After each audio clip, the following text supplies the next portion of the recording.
Assalamualaikum Ustadz Hanif. Assalamualaikum Ustadz. Ibu-ibu semua. Waalaikumsalam warahmatullahi wabarakatuh. Maaf terlambat. Iya. Bismillah. Sambil menunggu ibu-ibu yang lain, apa boleh dimulai Ustadz? Atau masih nunggu dulu? Boleh dimulai aja. Dimulai aja ya. Baiklah ibu-ibu, sambil menunggu ibu-ibu yang lain, mari kita mulai kajian kita pada sore hari ini. Bismillahirrahmanirrahim. Assalamualaikum warahmatullahi wabarakatuh. Waalaikumsalam warahmatullahi wabarakatuh. Innal hamdalillah nahmaduhu wa nastaghfiruh wa na'udzu billahi min sururi anfusina wa min sayyiati a'malina may yahdihillahu fala mudhillalah wa man yudlil fala hadiyalah. Rabbi shrah li sadri wa yassir li amri wahlul 'uqdatam min lisani yafqahu qawli. Asyhadu alla ilaha illallah wa asyhadu anna Muhammadar Rasulullah. Allahumma sholli ala Muhammad wa ala ali Muhammad. Puji syukur alhamdulillah selalu kita panjatkan kehadirat Allah Subhanahu wa taala atas segala limpahan rahmat, hidayat dan taufiknya hingga hari ini kita bisa diberikan nikmat berkumpul dalam majelis ilmu dalam keadaan sehat walafiat. Amin. Salawat serta salam senantiasa tercurahkan kepada baginda Rasulullah Nabi besar Muhammad Sallallahu Alaihi Wasallam beserta keluarganya dan pengikutnya yang selalu istiqomah menjalankan ajarannya hingga akhir zaman. Yang saya hormati ibu-ibu semua, saya ucapkan selamat bergabung kembali dalam Majelis Taklim Qurra Ta'ayun pada sore hari ini. Semoga kita selalu diberikan kesehatan, dikaruniakan Allah keistiqomahan berada di jalan orang-orang yang Allah berikan nikmat ilmu dan senantiasa dicurahkan rahmat serta petunjuknya. Amin ya rabbal alamin. Kami berharap semoga Majelis Taklim Qurra Ta'ayun ini bisa menjadi wadah kita mencari ilmu dan tuntunan dari Allah dan Rasulullah agar kita bisa hidup selamat dunia dan akhirat. Amin ya rabbal alamin. Sebelumnya untuk menambah keberkahan majelis ilmu kita pada sore hari ini, marilah kita bersama-sama membaca basmalah. Bismillahirrahmanirrahim. Ibu-ibu yang dirahmati Allah Subhanahu wa taala, tentunya kita bersama-sama ingin mengharapkan pahala yang sempurna dalam majelis ini. Untuk itu, marilah kita niatkan hati kita untuk mencari ilmu supaya kita mendapatkan keberkahannya. Dan baiklah sebelum acara mohon maaf. Baiklah umat Wila, karena di tengah-tengah kita telah hadir Muhyiddin Hasanah yaitu Ustadz Hanif. Untuk itu, untuk mempersingkat waktu, kami persilakan Ustadz Hanif untuk memberikan tausiahnya sore hari ini. Kami persilakan. Tafadhol Ustadz. Ya. Terima kasih Bu Sri. Suara saya terdengar jelas? Insyaallah ya. Jelas. Alhamdulillah. Jelas. Saya izin share screen. Bismillah.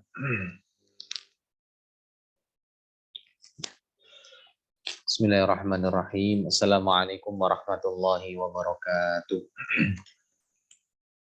Waalaikumsalam warahmatullahi wabarakatuh. Innal hamdalillah nahmaduhu wa nasta'inuhu wa nastaghfiruh wa na'udzu billahi min syururi anfusina wa min sayyiati a'malina. Man yahdihillahu fala mudhillalah wa man yudlil fala hadiyalah. Asyhadu an la ilaha illallah wa asyhadu anna Muhammadan abduhu wa rasuluh. Allahumma salli ala Muhammad wa ala ali Muhammad وسلم تسليما كثيرا أما بعد اللهم إنا نسألك علما نافعا ورزقا طيبا وعملا متقبلا اللهم انفعنا بما علمتنا وعلمنا ما ينفعنا وزدنا علما الله أكبر الله أكبر لا إله إلا الله الله أكبر الله أكبر ولله الحمد الله أكبر الله أكبر الله أكبر لا إله إلا الله الله أكبر الله أكبر ولله الحمد. Alhamdulillah, ibu-ibu sekalian dirahmati Allah, kita bersyukur kepada Allah Subhanahu wa taala di bulan yang mulia ini. Allah telah menjadikan di antara 12 bulan yang Allah ciptakan ada bulan-bulan yang mulia. Dan kita hari ini bersyukur Allah memberikan kita kesempatan masuk ke dalam bulan tersebut, yaitu salah satu di antara bulan mulia, yaitu bulan Dzulhijjah. Bulannya orang-orang haji, bulannya orang-orang berzikir, bulannya orang-orang beribadah. Dan kita lebih bersyukur lagi kepada Allah Subhanahu wa taala, Allah masih berikan kita sehat, Allah masih berikan kita nikmat iman, kita masih bisa beribadah di 10 hari pertama bulan Dzulhijjah yang Rasulullah sebutkan hari-hari ini tidak ada amalan soleh yang paling dicintai Allah kecuali hari ini. Amalan soleh apapun yang ibu-ibu lakukan hari ini, semuanya Allah cintai, semuanya Allah sukai, dan tidak ada amalan yang melebihi itu pahalanya. Kecuali satu, kata Rasulullah, yaitu jihad fisabilillah yang membawa seluruh harta, seluruh jiwa, kemudian dia tidak menemukan apa-apa, tidak kembali sesuatu apapun. Artinya gugur di medan jihad. Itu amalan yang bisa menyaingi di hari-hari ini. Namun hari ini sudah jarang sekali jihad sekalian, kecuali di negeri-negeri yang di situ masih Allah izinkan untuk bisa berperang, berjihad melawan kaum kafir, yaitu di Palestina atau di Israel ya, Palestina. Namun di Indonesia, alhamdulillah Allah beri nikmat ketenangan, tidak ada peperangan.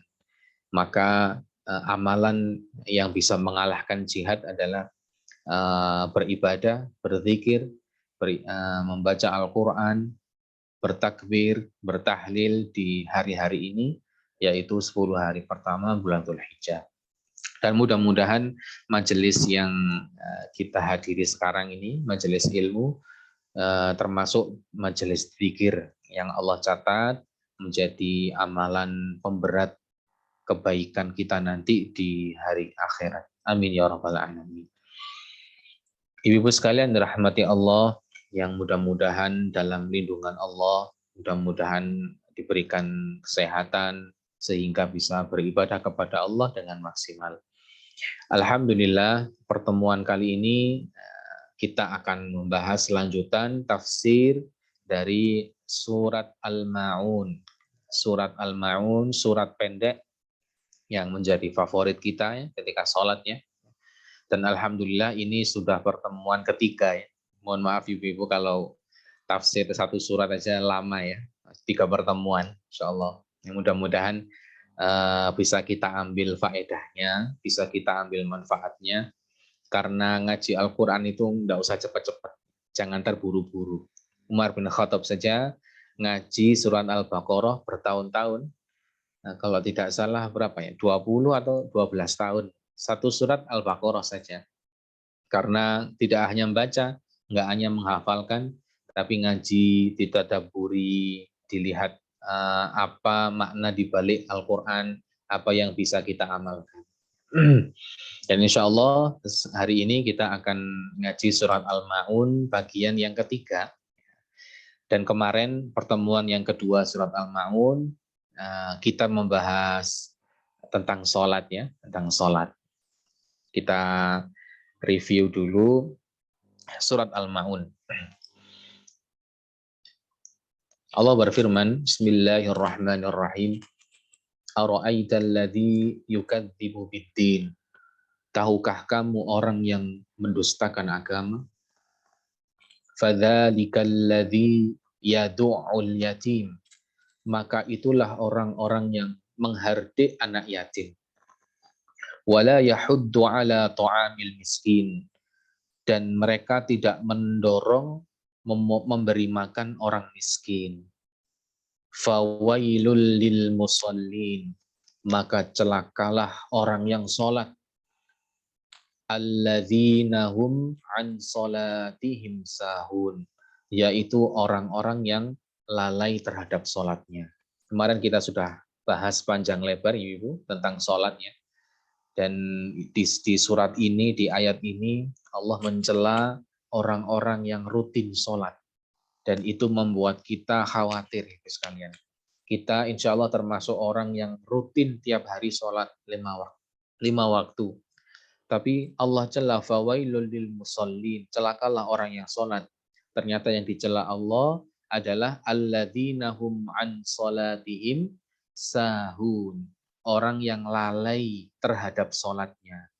Dan orang yang lalai terhadap sholat itu kan kemarin kita bahas ada berapa? Ada 5 kelompok atau 5 golongan orang yang lalai dari sholatnya, terhadap sholatnya. Yang pertama, yaitu orang yang sholatnya Senin Kemis. Ya. Jadi kadang sholat, kadang enggak. Males sholat kalau enggak ada orang. Kalau ada orang semangat sholat. Golongan yang pertama, yang lalainya tingkat tinggi, yaitu kadang sholat, kadang tidak. Golongan yang kedua, dia rutin sholat, tapi di luar waktunya. Di luar waktunya. Sholat duhur di waktu asar, sholat subuh di waktu duha. Jadi sholat orang yang lalai adalah sholat orang yang di luar waktunya. Golongan yang ketiga, sholatnya di dalam waktu rutin, tapi sukanya mengakhirkan waktu sholat. Sholat asar pas menjelang maghrib. Sholat maghrib pas menjelang isya. Maksudnya tidak tepat waktunya. Ini juga termasuk lalai dari sholat. Tapi tingkatannya agak rendah. Nah, golongan yang keempat yang termasuk lalai dari sholatnya, orang yang tidak sholat tapi tidak seperti Nabi kalau sholat. Sholatnya sakarpe dewi. Takbirnya terserah, kemudian gerakannya gimana, bacaannya gimana, dia buat-buat sendiri. Nah ini orang yang lalai dari sholatnya. Sholatnya tidak niru Nabi. Yang kelima, yang lalai dari sholatnya adalah orang yang sholat di tepat waktu, rutin, sesuai dengan Nabi, tapi tidak khusyuk. Sholat tapi tidak menghadirkan hati. Sholat tapi pikirannya kemana-mana. Nah, ini orang yang lalai dari sholat, tapi ini tingkatannya yang paling rendah. Banyak para ulama yang berpendapat lalai dari sholat ini yang rojih, yang kuat adalah pendapat yang nomor 2, yaitu sholat tapi di luar waktu. Ini yang banyak para ulama yang berpendapat fawailul lil musallin alladzina hum an sholatihim sahun, itu pendapat yang kedua, yaitu sholat tapi di luar waktunya. Mudah-mudahan Allah menjadikan kita orang yang tidak lalai terhadap sholat, menjadikan orang yang khusyuk dalam sholat. Amin ya rabbal alamin. Ayat yang berikutnya yang akan kita bahas adalah ayat 6 dan ayat 7. Allah berfirman, alladzina hum yura'un. Alladzina hum yura'un. Artinya yang berbuat riya. Yang berbuat riya. Salah satu ciri pendusta agama yaitu berbuat riya. Apa itu riya? Riya diambil dari kata bahasa Arab dari ro'a, yura'u, riya'an, yang artinya memamerkan, memperlihatkan atau pamer. Artinya secara istilah riya itu adalah dia ibadah tapi pengen dilihat orang. Ibadah tapi ingin dipuji orang. Inilah yang dimaksud dengan riya. Dia melakukan ibadah tapi nggak ikhlas karena Allah. Dia lakukan ibadah itu karena ingin dilihat orang, kemudian dipuji oleh orang. Dan ini adalah penyakit, Ibu sekalian. Ini adalah penyakit yang banyak menimpa kita ketika beribadah. Padahal riya ini adalah penyakit yang Nabi SAW sangat khawatir tertimpa penyakit ini, penyakit riya. Dan riya ini termasuk salah satu dari penyakit apa? Penyakit hati. Penyakit hati. Rasulullah sangat khawatir terhadap penyakit ini. Diriwayatkan dalam suatu hadis an Mahmud ibn Labid dari sahabat Mahmud bin Labid, Rasulullah bersabda, Inna akhwafa ma akhafu alaikum asyirkul asghar. Sesungguhnya yang paling aku khawatirkan menimpa kalian, kata Rasulullah, adalah syirik kecil. Rasulullah itu paling khawatir syirik kecil menimpa kita. Para sahabat pun tanya, qalu wa ma syirkul asghar ya Rasulullah? Wahai Rasulullah, syirik kecil itu apa? Rasulullah menjawab, qala ar-riya. Rasulullah menjawab, syirik kecil itu adalah riya. Yang kita bahas di ayat 6 ini. Alladzina hum yura'un, yang berbuat riya. Ini yang paling Rasulullah khawatirkan. Kenapa? Karena Rasulullah melanjutkan, yaqulullahu azza wa jalla lahum yaumal qiyamah. Allah nanti akan berkata kepada orang yang riya nanti di hari akhirat.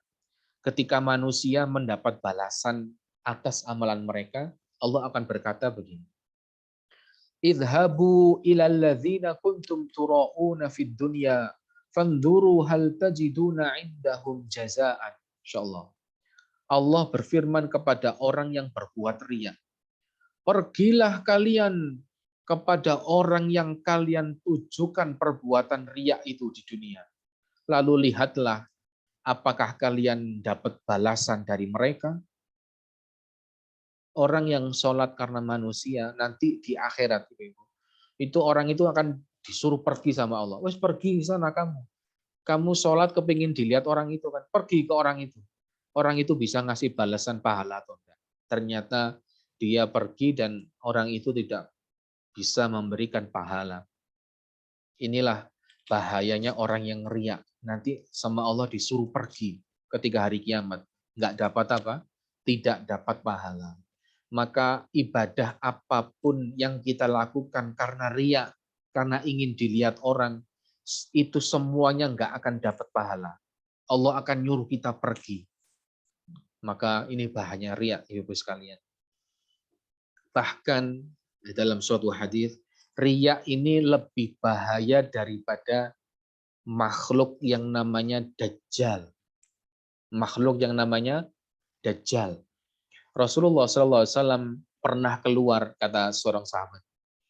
Rasulullah pernah keluar menemui kami dan mengingatkan bahaya Dajjal. Bahaya Dajjal. Karena memang Dajjal ini adalah manusia raksasa yang akan keluar nanti di akhir zaman dan memiliki fitnah yang sangat besar. Bahayanya sangat besar Dajjal. Mudah-mudahan Allah menyelamatkan saya dan ibu-ibu sekalian dari fitnah Dajjal ini. Mudah-mudahan kita mati dulu Ibu sebelum ketemu Dajjal. Dajjal ini fitnahnya sangat besar. Dia berhasil memurtadkan orang-orang seluruh dunia. Kata Rasulullah, maukah kukabarkan kepadamu? Ala ukhbirukum bima huwa akhwafu alaikum indi minal masihid Dajjal. Rasulullah bersabda, wahai para sahabat, maukah aku kabarkan kepada kalian apa yang lebih bahaya, apa yang lebih samar daripada Dajjal? Jadi, ternyata Ibu sekalian, nah saya mute. Ternyata ada fitnah yang lebih bahaya daripada fitnahnya Dajjal. Apa itu? Kata Rasulullah, mau wahai Rasulullah, qulna bala, mau wahai Rasulullah. Faqala Rasulullah bersabda, asyirkul al-khafi an yaquma ar-rajulu yusalli fayuzayyinu salatahu lima yara min nadhari rajulin. Kata Rasulullah, yang lebih bahaya daripada Dajjal, yang lebih samar daripada Dajjal bahayanya adalah syirik khafi. Kalau tadi syirkul asghar, syirik kecil. Kalau ini syirik khafi. Syirik khafi itu samar. Khafi itu samar. Syirik khafi, syirik samar. Apa itu syirik samar? Yaitu di mana seseorang sholat lalu dia memperbagus sholatnya agar dilihat orang lain. Dan inilah yang dinamakan dengan apa? Riya. Jadi riya itu lebih bahaya daripada Dajjal. Kenapa riya kok bisa lebih bahaya daripada Dajjal? Kenapa? Karena Dajjal itu kelihatan ini. Dajjal itu bukan setan.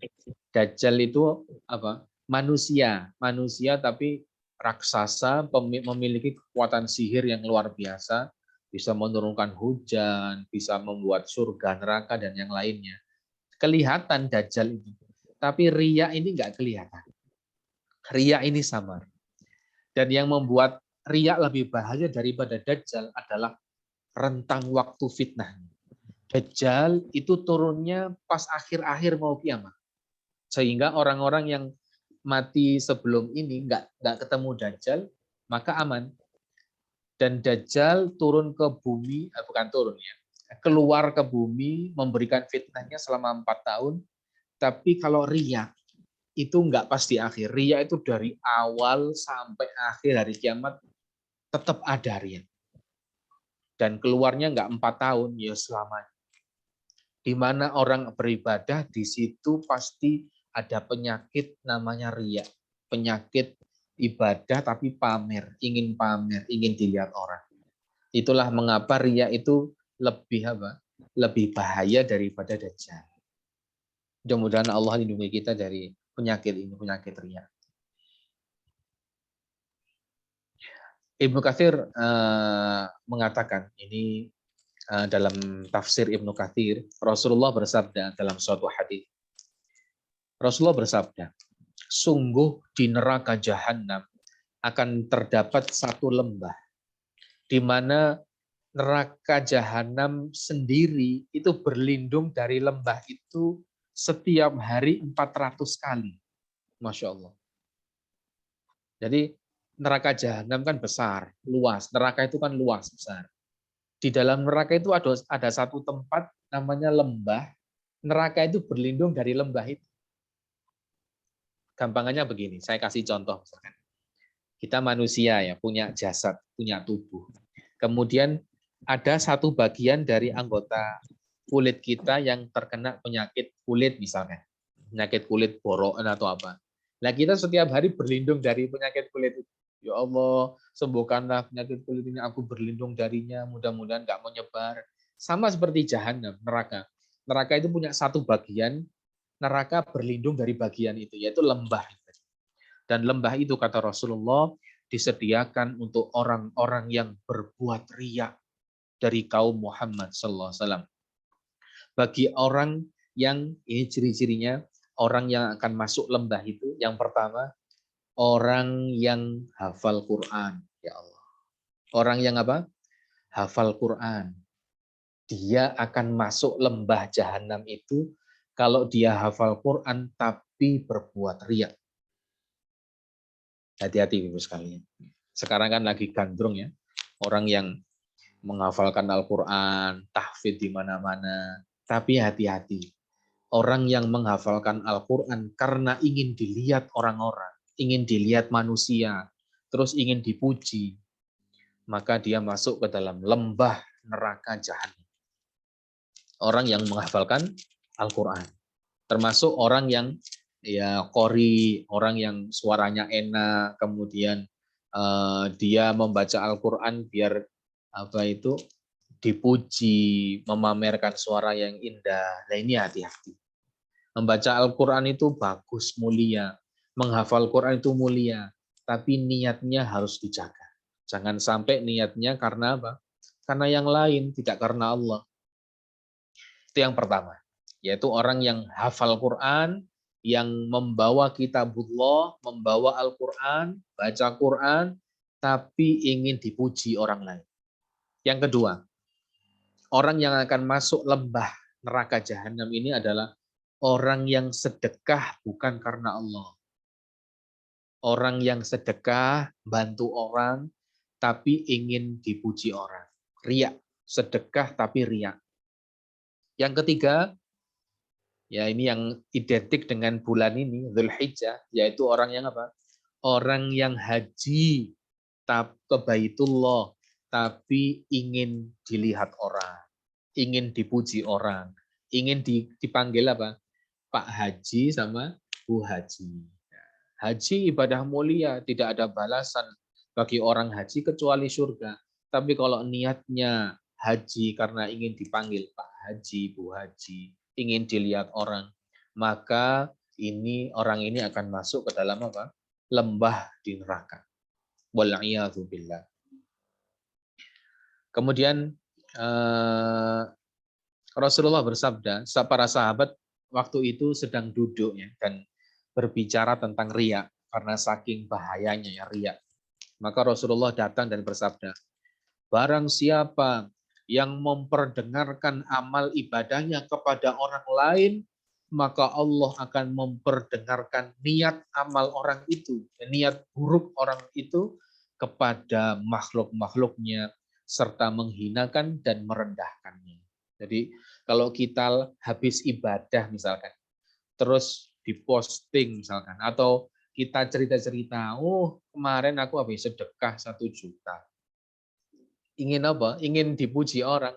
Maka nanti di hari kiamat Allah akan memanggil orang yang itu tadi, riya tadi, kemudian direndahkan di hadapan seluruh makhluk. Orang ini ibadah sedekah 1 juta gara-gara apa?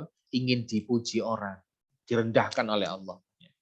Maka kita berlindung dari sifat riya ini, Ibu sekalian. Jangan sampai kita beribadah, tapi tujuannya karena manusia. Tujuannya ingin dilihat, tujuannya ingin didengar.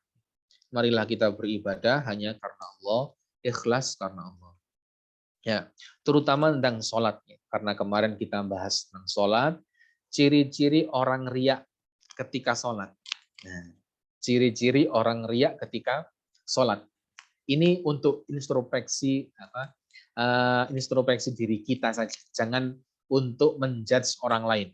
Nggak boleh kita mengklaim orang lain riya, nggak boleh. Contohnya ya, ada orang posting ibadah, misalkan.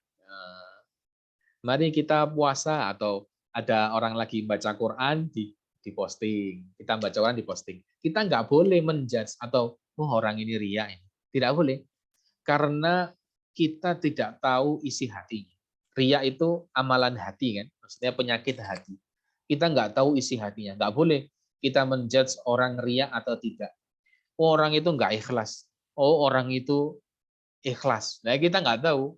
Yang tahu adalah Allah. Yang tahu isi hati seseorang itu Allah.